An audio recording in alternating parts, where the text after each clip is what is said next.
Did Logan Paul just join the Vision?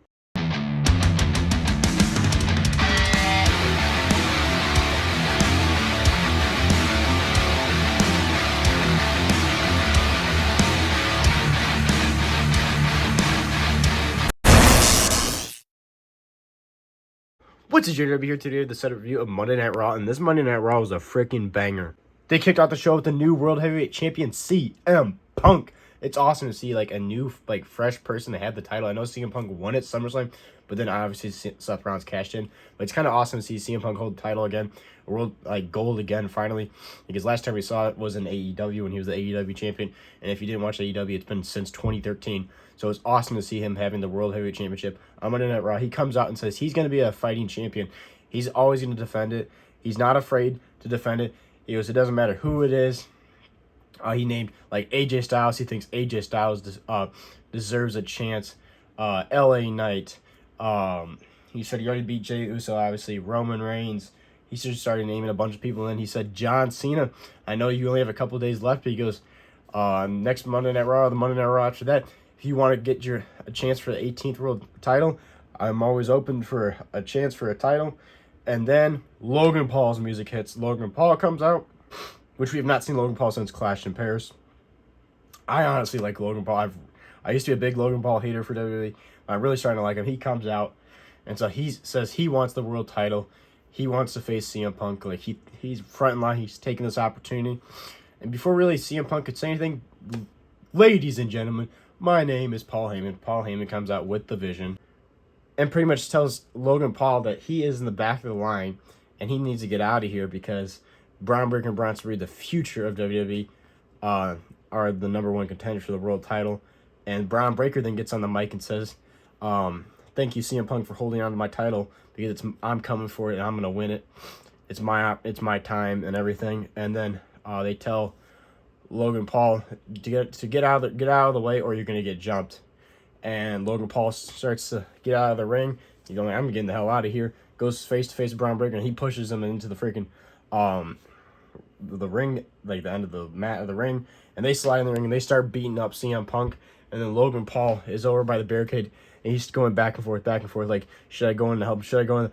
Logan Paul slides in the ring to help and starts helping, beating up Braun Breaker and Bronson Reed. The crowd pops. I'm like, oh my god, are they going to turn Logan Paul into a babyface? I couldn't believe it. But Braun Breaker and Bronson Reed ended up still standing tall over Logan Paul and CM Punk. But then it led to a match at the main event. It was CM Punk and Jey Uso. Jey Uso said he respects CM Punk. He's the best in the world. He's the world champion, but he wants to help him deal with him with his problems. So the main event is CM Punk versus Jey Uso CM Punk and Jey Uso versus Braun Breaker and Bronson Reed in a tag match. Then Nikki Bella and Stephanie Vaquer took on Roxanne Perez and Raquel Rodriguez in a tag match. This match was pretty good and everything going back and forth, but Nikki Bella ended up losing the match for Stephanie Vaquer and her against Roxanne Perez and Raquel Rodriguez. So that's 2 weeks in a row now that Nikki Bella has lost to either Roxanne Perez or Raquel Rodriguez. I think it was Roxanne Perez that pinned her again, so that's 2 weeks in a row that she's been pinned by her. I still think this has ended up leading to a heel turn by Nikki Bella, and she's ended up going for the world title against Stephanie Vaquer. But overall, not terrible. They're upset and everything, and then they ended up staying tall and everything in the ring because Raquel Rodriguez, Roxanne Perez got out of there. But in the backstage, Nikki Bella kept on apologizing to Stephanie Vaquer, and she was like, it's okay. They don't know what they got coming for them. So I don't know where this is going to go, but I still feel, I got this gut feeling that Nikki Bella is going to turn heel. Because I know Nikki Bella is kind of like full-time now, and I think she's going to end up feuding with Stephanie Vaquer for the world title. Then we had Penta go one-on-one with El Grande Americano. El Grande Americano and his two goons come out with him. They tried getting involved and ended up getting thrown out from ringside. And then Penta was able to hit the Mexican Destroyer on El Grande Americano to pick up the victory. Still don't know where they're going to go with Penta and everything since he just lost the Intercontinental triple threat match at Saturday Night's Main Event to Dominic Mysterio and Rusev. So I don't know where he's going. Maybe he'll be in this John Cena tournament. Speaking of that John Cena tournament, so this video is shown also on Saturday Night's Main Event, but John Cena had this package video that he's going to have 16 men battle to see who will earn the opportunity to face John Cena in his last match. Because John Cena doesn't want it to be given to anybody. He wants them to earn the opportunity and step up like how he did how many years ago when he stepped up to Kurt Angle. So there's going to be 16 men because he's a 16-time WWE champion. And it's going to be randomly picked, but there's going to be superstars from Raw, SmackDown, NXT, and he said even faces from other people that don't work at the WWE. So maybe some people from TNA or something, or you never know, the Rated R superstar Edge. I highly doubt it, but there's a small sliver of hope that maybe we'll get Edge face John Cena. But they did like, it's like a random draw. So they have like the bin full of that turns with like the little plastic cups with the names, and they did it, and they announced the first 2 matches. This will be next week in Boston. Not Boston. It'll be I think it's Boston. I think it's Boston next week, or it's New York. I don't know. I think it might be Madison Square Garden. I can't remember where next week's Monday Night Raw is, because they announced it and I already forgot. But Sheamus versus Shinsuke is the first 2 names of the draw. So 1 Monday Night Raw and 1 Friday Night SmackDown. 1 Monday Night Raw, 1 Friday Night SmackDown. It's Damian Priest versus Rusev is the other match. So these will be the first 2 matches, and they'll be on Monday Night Raw next week.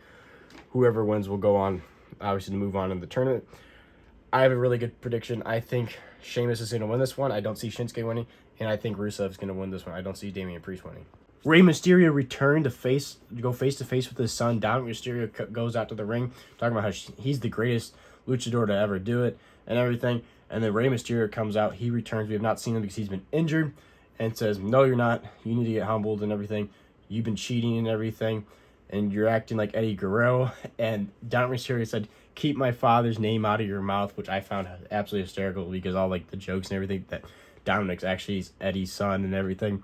But Rey Mysterio did not like that. He went. Dominic first tried going after Rey Mysterio. Rey Mysterio fights back, pushes him into the ropes, and hits a 619 on Dominic Mysterio. So I'm assuming this is going to set up a match between the 2 of them at Survivor Series. That's what I feel like. That's probably the most makes sense, since it's going to be in San Diego, which that's where Rey Mysterio is from. So I feel like that'd be a big deal for these 2 to have a match, maybe for the Intercontinental title or for the AAA Championship. I don't know, or maybe both. Who knows? But I think Rey Mysterio is going to fight his son at Survivor Series this year. Also, really nice to see Rey Mysterio back from his injury. Becky Lynch interrupted the middle of the show. She just took over, standing on the announcer desk, saying how she's pissed off at the WWE. The refs are out for her. The Vision's falling apart. They screwed over and turned down her husband. She's pissed off. And then Maxine Dupree, she thinks she's now this superstar because she was able to beat her. And now the crowd is no help because we make her apparently feel like she's actually is something when she is nothing. And Becky Lynch is pissed off, and then she is the face of the company, and she needs to be treated better. It is just pretty much a rant. I find Becky Lynch, whole thing of Becky Lynch being champ. I honestly forgot she was the Intercontinental champion, women's Intercontinental champion. The whole thing, I find like her, just in general, very boring. But I guess it was something to continue her storyline. But I honestly forgot she was the women's Intercontinental champion. Then Bayley and Lana Valkyria took on the Kabuki Warriors in a tag match, and Bayley and Lana Valkyria almost had the win, but they ended up making Lana Valkyria tap out in this match. So the Kabuki Warriors are dominating. They want the women's tag titles. They start beating up Bayley and Lana Valkyria, and they get the attention of the women's tag champions. Charlotte Flair and Alexa Bliss come out for the save, and the Kabuki Warriors run off, and Alexa Bliss and Charlotte Flair stand tall, trying to help up Bayley and Lana Valkyria. So I'm assuming either on a Monday Night Raw or at Survivor Series, we're going to get Alexa Bliss and Charlotte Flair taking on the Kabuki Warriors for the tag titles. Speaking of tag titles, AJ Styles and Dragon Lee defended their world tag titles against JD McDonough and Finn Balor. This match was great, going back and forth and everything. Dominic Mysterio was on ringside. He tried cheating to get involved in this match. So Dominic tried helping Finn Balor and JD McDonough get the victory by cheating. He was trying to distract the ref. And Sheamus shows up to stop him, takes out Dominic Mysterio. So clearly Sheamus wants the Intercontinental Championship. But then JD McDonough, or was JD McDonough or Finn Balor, took out Sheamus. But it was enough to distract him. AJ Styles hits the Styles Clash on JD McDonough, and they pick up the victory and retain the World Tag Titles against JD McDonough and Finn Balor. Then it was main event time. CM Punk and Jey Uso took on Braun Breaker and Bronson Reed in the main event. This match wasn't really going anywhere. CM Punk was getting dominated. Jey Uso ends up getting in, and they all go out to the ring, taking all each other out, and ends it in a double countout, which is lame as hell.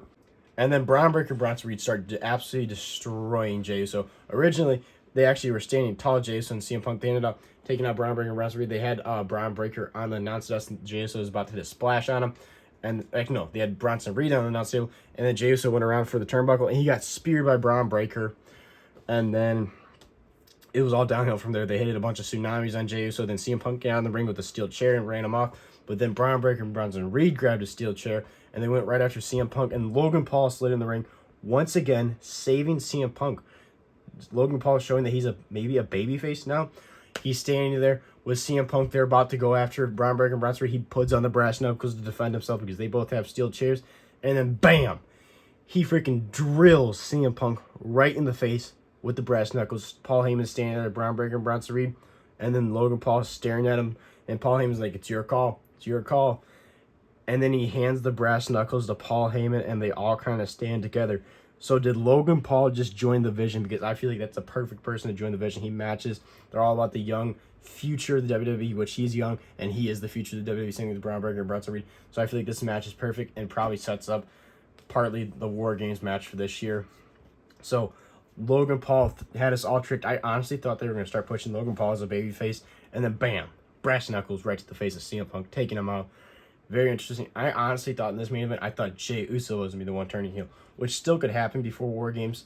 But I honestly thought it was going to be Jey Uso being the one turning heel. But nope, we had Logan Paul joining the Vision. This Monday Night Raw was great, in my opinion.